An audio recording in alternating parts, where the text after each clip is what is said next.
The reference here is to a ballot measure which was defeated just a couple of days ago in Switzerland.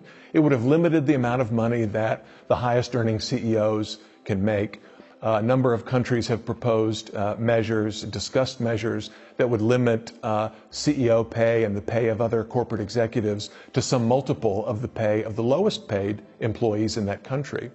In general, these policy measures are not likely to be effective for the following reason.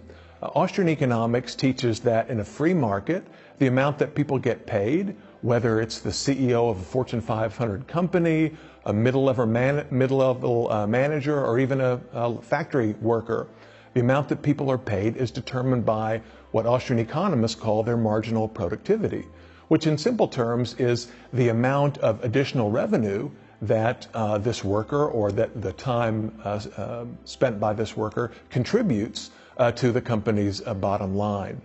So fixing wages and salaries above or below the levels that emerge on the free market that are determined by marginal productivity leads to a whole host of problems. If wages or salaries are artificially set below their market levels, this leads to shortages, just like any other kind of price control. In particular, caps on the highest paid corporate executives will tend to lead to an exodus of talent from that country.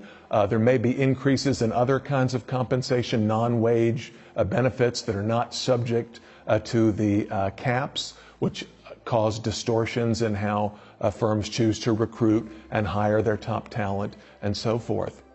Now, it's certainly true that Switzerland, like other countries, is not a pure free market economy.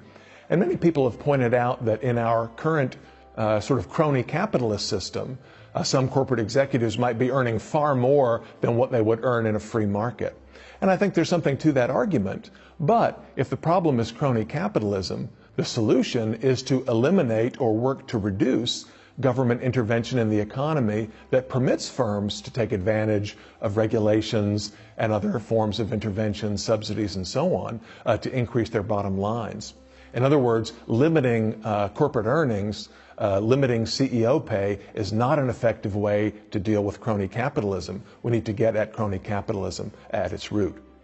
I might add, by the way, that in the U.S., it certainly is true that CEO pay has increased quite a lot in recent years.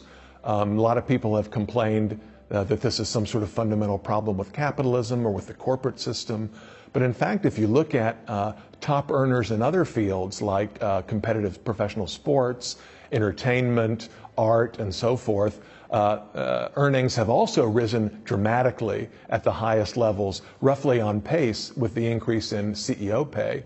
So the problem doesn't seem to be anything specific to corporations, but rather that people with the highest rates of marginal productivity tend to earn very, very high incomes.